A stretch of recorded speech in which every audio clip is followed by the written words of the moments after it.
BKS Iyengar 105వ జన్మదినాన్ని పురస్కరించుకుని పతంజలి యువ గురువు బండి రాములు 73వ జన్మదిన సందర్భంగా కామారెడ్డి జిల్లా కేంద్రంలోని రోటరీ క్లబ్ ఆఫ్ కామారెడ్డిలో బండి రాములు యోగా నిర్వహించారు.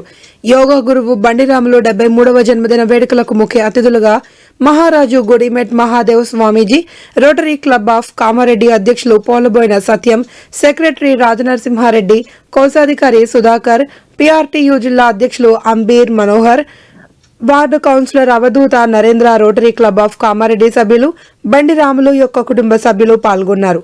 ఈ సందర్భంగా మహాదేవ్ స్వామీజీ క్లబ్ అధ్యక్షులు సత్యం, అంబీర్ మనోహర్ రావు మాట్లాడారు. తన గురువుగారైన బీకేఎస్ అయ్యంగార్ పుట్టినరోజు, శిశువుడు బండి రాములు యొక్క పుట్టినరోజులు ఒకే రోజు కలిసి రావడం చాలా గొప్ప విషయం అన్నారు. బండి రాములు 73వ సంవత్సరంలో కూడా యువకుడిలాగా యోగా చేయడం జరిగిందన్నాయి. అతనిని ఎంత పొగిడినా తక్కువే అన్నారు. బండి రాములు యోగా చేస్తుంటే అక్కడికి వచ్చిన వారందరూ నిబ్బరపోయారు. చప్పట్లతో బండి రాములకు ప్రశంసలు కురిపించారు.